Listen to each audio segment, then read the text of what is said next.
தாய் வீடு ஏப்ரல் 2026. பறவை மனம். எழுதியவர் ஆதிலட்சுமி சிவகுமார். வாசிப்பவர் ஆனந்தராணி பாலேந்திரா.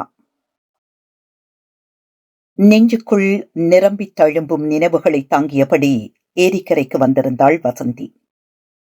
காற்றின் வேகத்திற்கேற்ப அலைகளை உட்பவித்தபடி நகர்ந்து கொண்டிருந்தது அந்த சிற்றேரி. இராஜ கம்பீரத்தோடு அலைகளின் மேல் அமர்ந்தபடி உல்லாசமாய் பயணிக்கும் ஒற்றை வெள்ளை அன்னப்பறவை.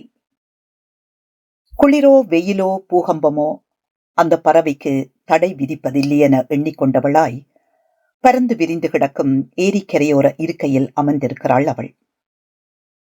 நீச்சலுக்கு வருவோர் எத்தனை தடவைகள் கலக்கினாலும் தானாகவே தெளிந்து போகிற இந்த ஏரியை அவள் பாராட்டிக் கொள்வதுண்டு. ஏரிக்குள் நெளிந்து நெளிந்து அசையும் பெருமரங்களின் நடனத்தை பார்த்து ரசிக்க அவளுக்கு பிடிக்கும். சிறுவர்களுக்கு மட்டுமல்லாது தனித்தலையும் முதுமெனங்களுக்கும் ஆறுதல் தருகிறது இந்த சிற்றேரி. மாலை வேளைகளில் பூஞ்சை கண்களுடன் ஏரியை ரசிக்கும் முதியவர்களை பார்த்திருக்கிறாள் வசந்தி. சின்னஞ்சிறு படகுகளை ஓட்டும் பயிற்சியாளர்கள். ஆண்டுக்கொரு முறை இந்த ஏரியில் படகு போட்டி நடைபெறும். படகு போட்டியை வசந்தி ஒரு முறையேனும் தவறவிட்டதில்லை. அப்போதெல்லாம் கைகளை பிணைத்தபடி ஏரிக்கரையில் நடப்பதற்கோ ரசிப்பதற்கோ அவளுக்கு ஒரு துணை இருந்ததை அவள் வலியோடு நினைத்து பார்த்தாள். உடல் வளையாத நரை திரையுற்ற முதியவர் ஒருவர் ஊன்றுகோலின் பாதுகாப்போடு அவளருகாக மெல்ல மெல்ல நடந்து போகிறார். முகத்தை மட்டும் பார்த்தால் ஒரு தவமுனி போல தெரிந்தார் அவர். 80க்கு மேற்பட்ட வயது இருக்கலாம் என தோன்றியது அவளுக்கு. 80-90 வயதை தாண்டிய பின்னரும் சுவர்களுக்குள் முடங்கி போகாமல், பிள்ளைகளுக்கோ உறவுகளுக்கோ சுமையாகாமல் வாழ்க்கையை உன்னதமாக்கும் பல மனிதர்களை இங்கேதான் பார்ப்பதாக அவள் எண்ணிக்கொள்வதுண்டு. எங்களின் முதுமைதான் இளமைய நாட்டங்களுக்கு முற்றுப்புள்ளி வைத்து எங்கள் மனிதர்களை பதப்படுத்துகிறது என நினைத்து கொண்டாள் வசந்தி. இளமைக்கு கண்கள் இல்லை. அது கனத்த காற்றைப் போல மனிதர்களை உலுப்பி விடுகிறது. கனதியானவை மட்டும் அசைவதில்லை என கணக்கிட்டுக் கொள்கிறாள். அவளுக்கு முன்பக்கமாக சற்று தொலைவில் உயர்ந்து நின்ற தேவாலய கோபுரம் உச்சியில் சிலுவையொன்றை தாங்கிக் கொண்டிருந்தது. கனத்து கிடந்த வெள்ளை மேகக்கூட்டம் ஒன்றை காற்று ஆற்றின் அந்த பக்கமாய் தள்ளிக் கொண்டிருந்தது. ஆற்றுக்கு மேலே வட்டமடிக்கும் நீர்க்காகங்கள். ஆங்காங்கே கருவிகள் ஏந்திய காவலர்களைப் போல பெருமரங்கள் நிலையாய் நின்று கொண்டிருந்தன. தேவாலயத்தை ஒட்டி அமைந்திருக்கும் கோப்பி அருந்தகத்தில் சில மனிதர்கள் ஏரியை வேடிக்கை பார்த்தபடி கோப்பியை சுவைத்துக் கொண்டிருக்கிறார்கள். இடுப்பில் காசுப்பை அணிந்த 2 இளம்பெண்கள் பரிமாறுவதிலும் கணக்கு முடிப்பதிலும் வேகமாக செயற்பட்டுக் கொண்டிருப்பது தொலைவு படமாக தெரிகிறது. ஒருவித குளிர்மையோடும் சேற்றின் மென் வாசனையோடும் தன் நாசிகளில் நுழைந்த தென்றலை வசந்தி கண்களை மூடி உள்ளெடுத்துக் கொண்டாள்.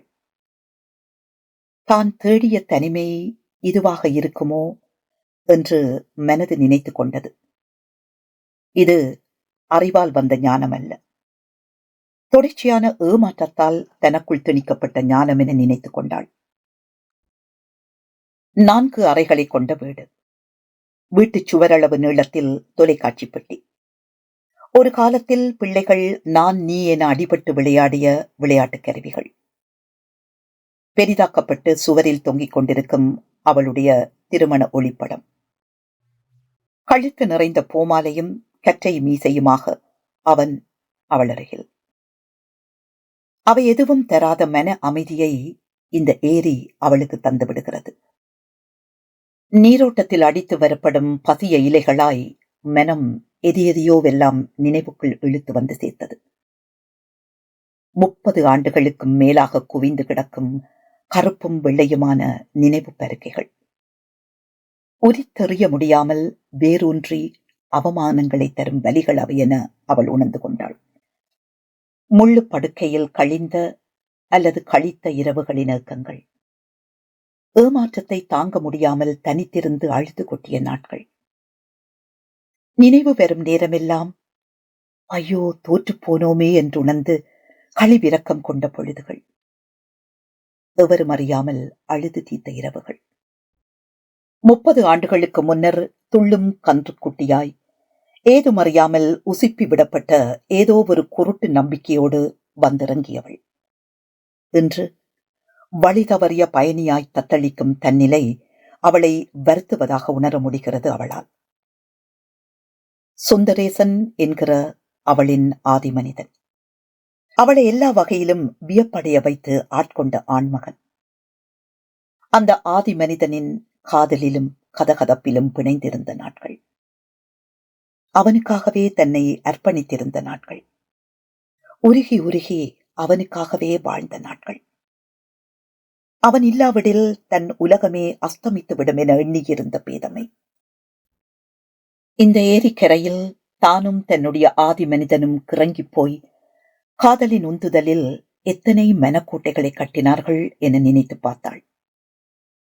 உள்ளே ஆறாத புண்ணொன்று சுண்டி சுண்டி வலிப்பதை உணர்ந்தாள். எல்லாமே ஒற்றை துரோகத்துக்குள் பேரளிக்கப்பட்ட நிலை. உன்னை ஒரு முறை நேரில் பார்த்து பேச விரும்புகிறேன், வாய்ப்பு தர முடியுமா? 30 ஆண்டுகள் உயிர் துணியாய் அவளுடன் வாழ்ந்தவன், வாழ்தலின் சான்றாக 2 உயிர்களை தந்தவன், அவனின் சிறு பிரிவை கூட தாங்கிக் கொள்ள முடியாதவளாக அவனின் நிழல் போல கூடி தெரிந்தவள், எல்லாவற்றிலும் எப்போதும் அவனுக்கு ஈடு கொடுத்து வாழ்ந்தவள், ஒரு தாயைப் போல பரிவு காட்டி, ஒரு நல்ல தந்தையைப் போல அறிவுணர்த்தி, குழந்தையைப் போல அவனிடம் குழைந்து, சில பொழுதுகளில் அடம் பிடித்து, காதலால் அவனை வீழ்த்தி, அவனின் உச்சி மயிர் பற்றி இழுத்து, சிற்பியாயிருந்து அவனை செதுக்கி, வாழ்க்கையின் சாகசங்களாயிருந்த காலம். பெருமூச்சோடு வானம் பார்த்தாள். அவனிடமிருந்த புலமையை கண்டறிந்து அம்மிக்கல்லாய் கிடந்தவனை அடிக்கு மேல் அடியடித்து நகர்த்தி உயர்த்தி சிறகு பூட்டியவள். சிறகு முதிர்ந்த பிறகு, உச்சந்தொட்டு உயரப்போன பிறகு, 13 ஆண்டுகளாய் ஒரு தேன் வண்டை போல எங்கோ எதையோ தேடி போனவன் இப்போது ஒரு வாய்ப்பு கேட்கிறான் பேசுவதற்கு. பிரிதலும் இணைதலும் அத்தனை இலகுவானதா என்ன? தன் உதடுகளை பற்களால் நெறித்து கொண்டாள். தன்னிடம் பேசுவதற்கு என்ன இருக்கிறதென அவளுக்கு புரியவில்லை. எரிமலை குழம்பாய் கொதித்த மனதை மெல்ல மெல்ல இறுக்கி, பிடிமானங்களை வேருடன் விட்டெறிந்து வெற்றுப்பாறையென இறுகிய பின் பேசுவதற்கு தன்னிடம் ஏதும் இல்லை என்பதுதான் தனது நிலையென அவளுக்கு புரிந்தது. எதை பேசப் போகிறான் அவன்? இறந்து போன காலத்தை உயிர்ப்பிக்க முயற்சிக்கிறானா? முடியுமா இனி?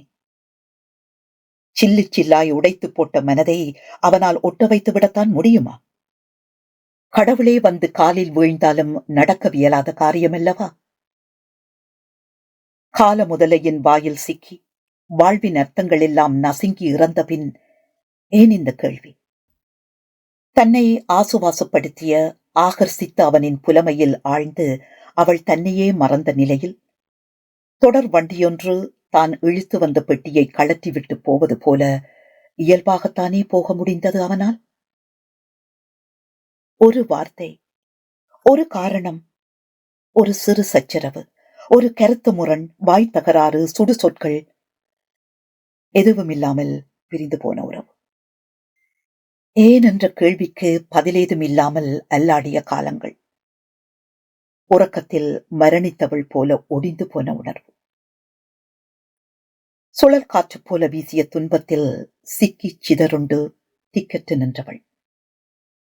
உறவுகளும் நெருங்கி பழகியவர்களும் காட்டிய வெறுப்பில் வெந்து சாம்பலாகி, மருத்துவ கண்காணிப்பில் குளிசைகளே வாழ்வென்று கிடப்பவளிடம் என்னதான் யாசிக்கப் போகிறான் அவன்? தன்னால் மொட்டையடிக்கப்பட்ட மரத்திடம் எதற்காக நிழல் தேடுகிறது அந்த மனித மனம்? அவளுக்குள் பழிவாங்கும் எண்ணம் எதுவும் ஏற்பட்டதில்லை என்பதாக அவள் எண்ணிக்கொண்டாள். இறுகிய பாறையில் விழுகின்ற மழையின் துளிகளைப் போல சுரணியற்று போயிருந்தது அந்த கேள்வி. ஆயிரம் ஆயிரம் நண்டுகள் துளைப்பது போல கேள்விகள் துளைத்துக் கொண்டிருந்தன வசந்தியை. அவனை தோழமையாக சாயக் கொடுத்த அவளின் தோள்கள் வலியெடுத்தன. நெஞ்சுக்கூடு பற்றி எரிந்தது. காதலும் கூடலும் களிப்புமாக நகர்ந்து போன வாழ்க்கையின் நாட்கள் கனவு போல தோன்றின. பூ மலர்ந்த செடியை வெட்டி வீழ்த்திய துயரம் அலைக்கழித்தது. ஒன்றும் ஒன்றென்று வாழ்ந்த வாழ்க்கையின் கணக்கு பிழைத்து போனது. அது உயிருள்ளவரை ஆற்ற முடியாவலி. அவன் இப்படி சமநிலையற்று போவான் என்று அவள் நினைத்ததே இல்லை. எது அவனை குழப்பி ஆட்டம் காண வைத்ததென்று நினைத்து பார்க்க முடியவில்லை. எல்லாம் நன்றாகத்தான் இருந்தது. எந்த பிசருமில்லாத வாழ்வின் நகர்வு கோட்டில் எங்கே கோணல் உருவானதென்று தன்னால் உணர்ந்து கொள்ள முடியவில்லையே என்ற மனத்தாக்கம் அவளை உருட்டி எடுத்தது. 13 ஆண்டுகள். நினைத்து பார்க்கவே நடுங்க வைக்கும் வலிகள். அழுது அழுது மரத்து போன கண்களும் கன்னங்களும். யாரோடும் பகிர்ந்து கொள்ள முடியாத ஆறாத புண்களாய் ஆகிப்போன துயரம். எதனாலும் நிரப்ப முடியாததாகிப்போன மெனவெளி பள்ளம். 2 பிள்ளைகளின் ஏக்கங்கள். அவர்களிடமிருந்து வெளிவரும் நெருப்பு துண்டங்களைப் போன்ற கேள்விகள். பதில் சொல்ல முடியாத தவிப்போடு மௌனமாகி போன நாட்களின் உறுத்தல்கள். பிரிந்து சென்றவனை கேள்வி கேட்காமல் தனித்து நின்றவளை குற்றம் சாட்டிய மனிதர்கள். ஆளுக்கு ஒரு தராசுடன் அவளை நிறுத்து எடை போட்ட அவலம் அவளுக்குள் ஆழமாக பதிந்து போனது. அவள் கண்களை மூடி ஒரு கணம், ஒரே ஒரு கணம் எல்லா கசப்புகளையும் விழுங்கிக் கொள்ள எத்தனித்தாள். அவள் முன்னால் ஏதோ ஒரு வாசனை, பழக்கப்பட்டு மறக்கடிக்கப்பட்டு போன வாசனை அது. தலையை உலுப்பிக் கொண்டாள். என்ன இது? நான் மனநோயாளியாகிவிட்டேனா? கண்களை மெதுவாக திறந்தாள். அவளின் முன்னே ஆறு சலசலப்பின்றி மெதுவாக நெளிந்து கொண்டிருந்தது. ஓ, இது ஆற்றின் மனமா? அல்லது ஒரு ஆணின் மனமா? வசு, வசுவம்மா. திடுக்கிட்டு போய் திரும்பினாள் வசந்தி. ஒரு கணப்பொழுது கால்கள் வலிமையற்று போன உணர்வு. தொண்டைக்குழி காய்ந்து போனது. அவளால் எதையும் நினைத்து பார்க்க முடியவில்லை. 13 ஆண்டுகால துயரம் படச்சுருளாய் விரைந்தன. மாறுவேடத்தில் வந்திறங்கிய கந்தர்வனைப் போல. என்ன இது? ஒரு கணத்தின் உறைவு. உதறிக்கொண்டு விழிப்புற்றாள். ஓ, வாழ்வு கதந்து போய் இந்த பக்கமாக காற்று அள்ளி வந்ததோ? தொண்டை வரை வந்த வார்த்தைகள் வீரியம் இழந்து போக அவளின் பார்வை தாழ்ந்தது. வெந்த புண்ணில் வேல் பாய்ச்சி மகிழும் குரூரமானவள் அல்ல தான் என தனக்குள் சொல்லிக் கொண்டாள். ஒரு கால் பார்க்க வேண்டுமென்று மனம் அடம் பிடிச்சது வசிம்மா. அவனின் தோற்றம் அவளை திடுக்கிடச் செய்தது. தன்னை விடவும் 2 ஆண்டுகளே மூத்த அவன் மிகவும் கிளப்பரவமடைந்திருப்பது அவளை உறுத்தியது. வெண்மையாலான தாடி, பஞ்சு போல தலைமுடி, கண்கள் சுருங்கி சிறுத்திருந்தன. பற்களில் மஞ்சட்கரை படிந்து எந்த குண்டலத்தை யாசித்து வந்திருக்கிறானோ? நாடகம் விடும் நேரம்தான் உச்சக்காட்சி நடக்குதம்மா என்ற வாழ்வே மாயம் திரைப்படத்தின் பாடல் வரிகள் ஏனோ அவளுக்கு நினைவில் வந்தன. 2 வருடத்துக்கு முன்னால அவள் இறந்துட்டாள். அவன் சொல்லும் அந்த அவள் யாரென புரிந்து கொண்டாள் வசந்தி. எல்லாருக்கும் சாவு ஒரு நாள் வாரதுதானே. நீயும் நானும் கூட சாகப் போறவர்கள்தான். தொண்டைக்கு வெளியே வர மறுத்து அடம் பிடித்து இறுகிக் கொண்டன வார்த்தைகள். அவனிடம் வேற்று மனிதனாக எண்ணிக்கூட எதையும் பேச முடியாதிருந்தது. சாப்பிட்டியா வாசு? என்னை இந்த கேள்வியை கேட்க ஆரமில்லாத நிலையில இப்ப யார பார்த்தாலும் இந்த கேள்வியை கேட்க தோன்றுது. பிள்ளைகளும் போன பிறகு தனித்து போயிட்டா போல. என்ன பொறுத்த வரைக்கும் எல்லாம் முடிஞ்சு போச்சு. மரங்களுக்கு வேணுமென்றால் வசந்த காலம் பெறலாம். ஆனா மனுஷருக்கு அதுவும் எனக்கு வராது. வரவும் தேவையில்லை. அவள் எதுவும் பேசவில்லை. காற்று இன்னமும் மேகக்கூட்டத்தை தள்ளிக்கொண்டே இருந்தது. நான் இப்ப முதியோர்களுக்கான இல்லம் ஒன்றிலே இருக்கிறேன். அங்கே என்ன நல்ல வடிவா பார்க்கிறார்கள், பரிசோதிக்கிறார்கள். ஆனா மாதத்துல ஒரு தடவை கூட வந்து பார்க்க உறவுகள் இல்லை. இங்க வேர், இதுதான் இந்த சாப்பாடு. உலகத்தில் இருக்கிற எல்லா நோய்களும் வந்துட்டது. இந்த மருந்துகள் உடலுக்கு, ஆனா மனதுக்கு எதுவும் இல்லை. அவன் தனது துணிப்பையில் இருந்த மருந்து பெட்டியை காட்டினான். அதற்குள் பல்வேறு வகை நிறங்களில் மாத்திரைகள் நிறைந்திருந்தன. உன்னட்டி ஒன்று கேட்கத்தான் வந்தனான். அவளின் நெற்றி நரம்புகள் புடைத்து போக இப்போது அவனை நிமிர்ந்து நெற்றிக்கு நேரே பார்த்தாள் வசந்தி. அவனின் நெற்றியின் ஓரமாக ஆழமான தழும்பு ஒன்றிருந்தது. ஒரு காலத்தில் அவளை வசீகரம் செய்த கம்பீரமான அவனது உடல் தளர்ந்திருந்தது. விரல் நகங்கள் வளர்ந்திருந்தன. கால்களில் கொழுவியிருந்த காலணிகள் தோலுரிந்திருந்தன.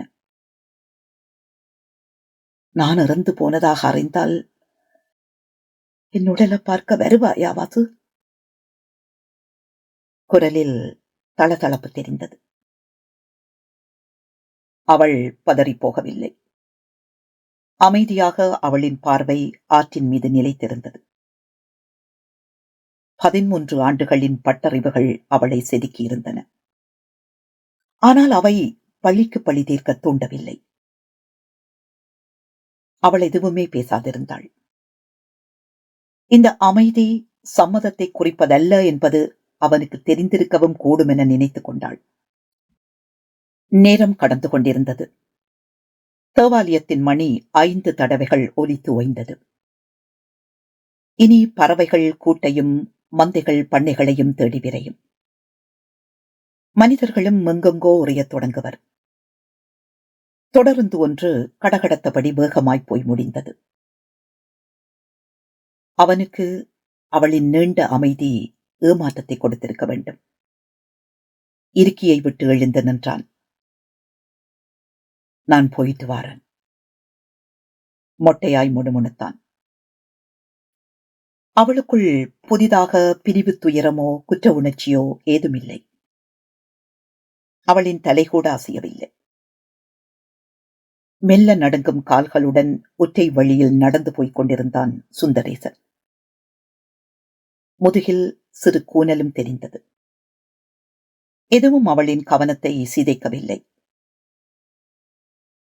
அவள் ஏரியை பார்த்தாள். நெளியும் அலைகளின் நடுவே ஒற்றை அன்னப்பறவை இன்னமும் தனியாக நீந்திக் கொண்டிருந்தது. நன்றி.